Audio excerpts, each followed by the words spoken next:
할렐루야 사랑하는 성도 여러분, 5월 22 월요일 아깝의 시간이 돌아왔습니다. 오늘은 민수기 33장 1절부터 44절 말씀으로 함께 은혜를 나누도록 하겠습니다.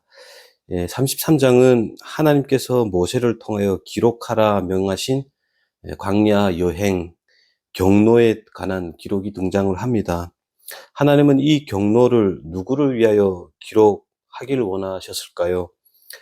바로 다음 세대, 곧 이제 가나안 땅과 그 땅에 살게 될 출애굽 2세대를 위해서 기록하라고 말씀을 하십니다. 하나님은 출애굽 2세대가 애굽에서 모압 평지까지의 여행 경로를 한눈에 볼 수 있도록 기록함으로써 출애굽 이후에 어떻게 여기까지 왔는가, 더 나아가서 미래에 가나안 땅을 정복하고 그 땅에 살게 될 다음 세대들에게 그들이 어떻게 약속의 땅에서 살게 되었는지, 그리고 그들이 살아갈 세상에서 하나님은 어떤 분이신지를 분명히 깨닫기를 원하셔서 광야 여행 경로를 기록하라라고 말씀을 하고 있다라는 사실입니다. 우선 출애굽 2세대가 기억해야 할 중요한 내용 중에 하나는 바로 이스라엘 백성은 그냥 어찌어찌 하다 보니까 민족 공동체를 잃은 것 아니고, 어찌어찌 하다 보니까 가나안 땅에 살게 된 민족이 아니라는 것입니다. 이스라엘은 하나님의 뜻과 소원을 이루기 위하여 선택된 민족이고, 그 민족은 하나님을 왕으로 모시고 세상을 정복하여 하나님의 나라, 하나님의 깃발을 꽂아야 하는 하나님의 군대요, 하나님의 백성임을 깨달아 알아야 된다라고 하는 사실입니다. 그래서 본문에 등장하는 여행 경로는 단순히 여행지를 기록한 것이 아니고, 고대 군동 왕들이 전쟁에 출전하여 진영을 구축하고 다시 전쟁을 치르기 위해 이동했던 그 전쟁사의 문서와 형식을 따라 여행지가 기록되어져 있다라는 것입니다. 그래서 3절에 보면은 그들이 첫째 달 15째 날에 람셋을 떠났으니 라고 되어 있습니다. 이스라엘이 언제 출정식을 가졌는지를 기록하고 있고, 또 그 시작이 4절에 보면은 애굽인은 여호와께서 그들 중에 치신 그 모든 장자를 장사하는 때라, 여호와께서 그들의 신들에게 벌을 주셨더라라고 해서 이스라엘이 어떻게 출발했는지를 소개하고 있습니다. 그 진영은 또 어떻게 이루어졌는지를 본문 전체에서 소개를 하고 있습니다. 본문의 소개에 따르면 애굽에서 출발하여 시내산까지 진을 친 곳이 11곳이고, 시내산에서 가데스까지의 진을 친 곳이 21곳, 그리고 가데스에서 요압 평지까지 진을 친 곳이 9곳으로 조금씩, 그리고 점진적으로 목적지를 향해 가더라라고 자세히 소개를 하고 있음을 보게 됩니다. 이스라엘은 어쩌다가 의기투합하여 나온 것이 아니고, 이스라엘은 비밀리에 도망치듯 나온 것이 아니라 3절에 보면은 이스라엘 자손이 애굽 모든 사람이 목전에서 큰 권능으로 나왔다라고 되어 있습니다. 하나님의 행하신 놀라운 일로 인하여 하나님이 작정하시고 불러내신 민족으로 당당하게, 1절 표현에 보면은 대오를 갖추어 애굽에서 출발한 하나님의 군대라 이렇게 소개를 하고 있다는 것입니다. 이스라엘은 더 이상 오합지졸이 아니고 하나님을 모시고 40절의 기록대로 가나안을 목표로 나아가는 하나님의 군대라고 소개를 하고 있습니다. 하나님이 당신의 백성을 택하시고 소원을 두고 계시니, 하나님은 때가 되매 당신의 목적대로 당신의 백성들을 이끌어 가시더라 이것입니다. 이 하나님의 인도하심, 붙들고 계심 앞에 바로의 군대도, 그 어떤 강한 군대도 이스라엘을 막을 수가 없었더라. 그러니 너희 하나님의 자녀들아, 세상을 향하여 담대함을 가지고 살아라. 이것이 이 경로에 기록된 목적이 되겠습니다. 여러분에게 질문하겠습니다. 이스라엘의 역사가 왜 중요할까요? 이스라엘의 역사를 우리가 왜 알아야 할까요? 우리가 이스라엘 역사를 알아야 되는 이유는 이스라엘의 하나님이 오늘날 우리가 믿는 하나님이기 때문에 그렇습니다. 오늘 본문이 주는 교훈이 바로 그것입니다. 너희는 이스라엘 역사, 이스라엘이 출애굽하여 가나안 땅 입성하는 그 과정을 들여다보면서 하나님은 어떤 분이신지, 또 분명한 이해와 확신을 가지고 이스라엘 역사 속에서 일하셨던 그 하나님의 손길을 너희 삶 속에서 느끼고 경험해라. 하나님은 오늘도 살아계셔서 너희를 붙들고 계시고 인도하는 분이시다. 이거를 가르치기 위해서 이스라엘의 역사는 우리에게 매우 중요한 또 의미를 주는 것입니다. 이스라엘 역사를 보면서 우리는 오늘 어떻게 살아가야 할지에 대한 힘을 얻을 수가 있다는 것입니다. 이스라엘의 행군 여정을 한번 들여다보시길 바랍니다. 가나안을 향하여 진군하는 그 하나님의 군대의 모습은 늘 자랑스럽기만 하고 빛나는 것만은 아니었습니다. 어둡고 외면하고 싶고 부끄러웠던 모습들이 함께 있습니다. 5절과 6절에 등장하는 지명인데요. 스꽃, 예담, 바알스본, 비하, 히롯이라고 하는 지역이 등장합니다. 이것은 어떤 곳입니까? 애굽입니다. 애굽 군대의 추격을 받았던 장소입니다.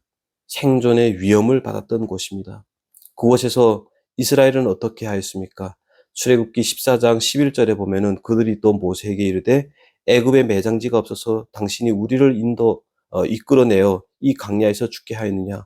어째 당신이 우리를 애굽에서 이끌어내어 우리에게 이와 같이 하였느냐라고 모세와 하나님을 불평하였습니다. 그때 하나님은 8절에 표현대로 광야를 바라보고 바다 가운데를 지나라고 해서 건능으로 홍해를 건너가게 하신 하나님이셨습니다.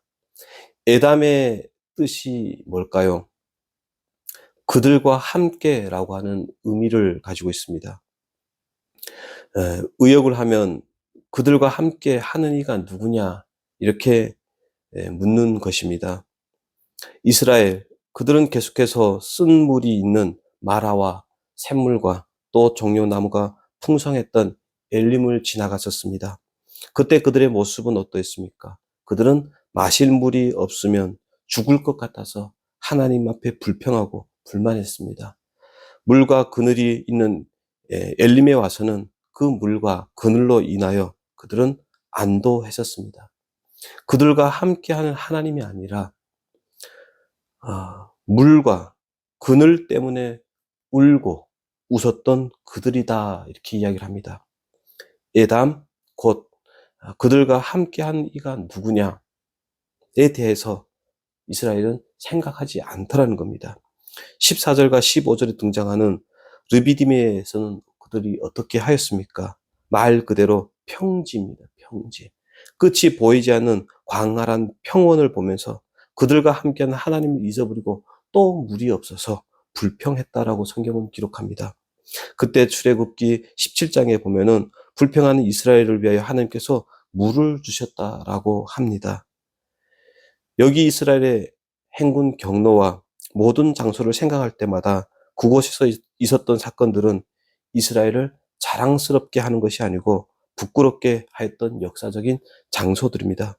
그럼에도 불구하고 이 장소들을 보면서 위로가 되고 또 감사할 수 있고 소망을 가질 수 있는 이유는 그 불순종의 현장에서 하나님은 이스라엘을 단 한 번도 떠나지 않으시고 차근차근 목적한 땅 가나안 땅까지 인도하시는 하나님이시더라라고 하는 것을 이야기를 합니다.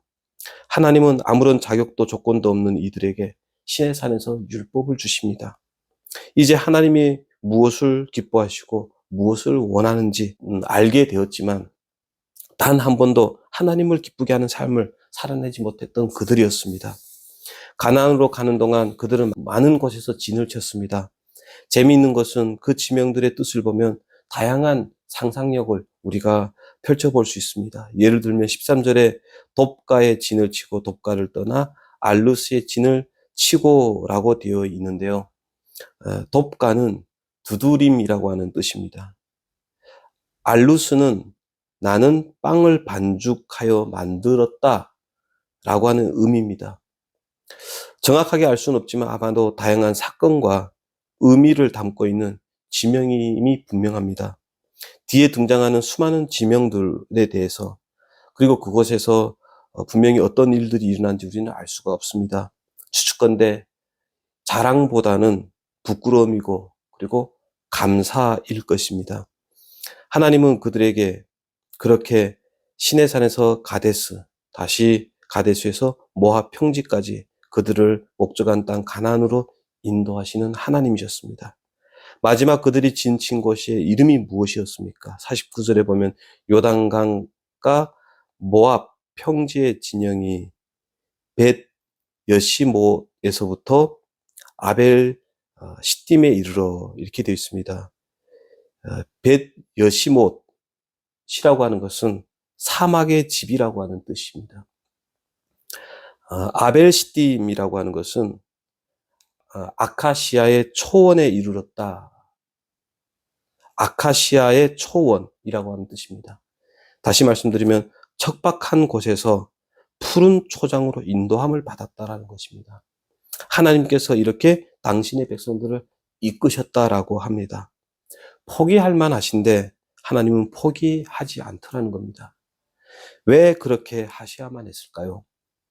하나님은 거짓말 하실 수 없는 분이기 때문에 그렇습니다.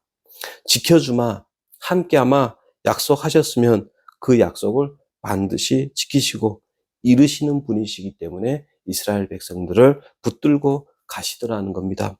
저와 여러분의 인생의 여정에서도 분명히 하나님의 손길을 느끼고 경험했기에 신앙의 여정을 가게 되었을 것입니다.